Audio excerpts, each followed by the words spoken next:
ಬೆಂಗಳೂರು ದಕ್ಷಿಣ ಜಿಲ್ಲೆ ಚನ್ನಪಟ್ಟಣ ನಗರದ ತಾಲೂಕು ಕಚೇರಿ ಮುಂಭಾಗ ಬೆಂಗಳೂರು ಮೈಸೂರು ಹೆದ್ದಾರಿಯಲ್ಲಿ ಕರ್ನಾಟಕ ರಾಜ್ಯ ರೈತ ಸಂಘದ ತಾಲೂಕು ಶಾಖೆಯ ನಾಮಫಲಕ ಉದ್ಘಾಟನಾ ಸಮಾರಂಭ ನಡೆಯಿತು. ಕರ್ನಾಟಕ ರಾಜ್ಯ ರೈತ ಸಂಘ ತಾಲೂಕು ಶಾಖೆಯ ನಾಮಫಲಕ ಉದ್ಘಾಟಿಸಿ ಮಾತನಾಡಿದ ಕರ್ನಾಟಕ ರಾಜ್ಯ ರೈತ ಸಂಘದ ರಾಜ್ಯ ಉಪಾಧ್ಯಕ್ಷ ಅಣಿಗೆರೆ ಮಲ್ಲಯ್ಯ, ಪ್ರಸಕ್ತ ದಿನಗಳಲ್ಲಿ ಪ್ರತಿಯೊಂದು ಹಂತದಲ್ಲಿಯೂ ಶೋಷಣೆ ಅನುಭವಿಸುತ್ತಿರುವವರು ಈ ನೆಲದ ರೈತಾಪಿ ವರ್ಗ ಎಂಬುದು ವಾಸ್ತವವಾಗಿದೆ ಎಂದರು.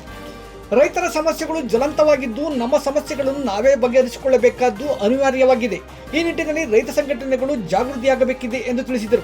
ತಾಲೂಕು ಕೇಂದ್ರದಲ್ಲಿ ಮೊದಲ ಬಾರಿಗೆ, ಅದರಲ್ಲೂ ತಾಲೂಕು ಕಚೇರಿ ಬಳಿ ರೈತ ಸಂಘದ ತಾಲೂಕು ಘಟಕದ ನಾಮಫಲಕ ಉದ್ಘಾಟಿಸಲಾಗುತ್ತಿದೆ ಎಂದು ಹರ್ಷ ವ್ಯಕ್ತಪಡಿಸಿದರು. ಇದೇ ಸಮಾರಂಭದಲ್ಲಿ ನೂರಾರು ಮಂದಿ ರೈತರು ಹಸಿರು ಸಾಲು ಹಾಕಿಸಿಕೊಂಡು ರೈತ ಸಂಘಕ್ಕೆ ಸೇರ್ಪಡೆಗೊಂಡರು.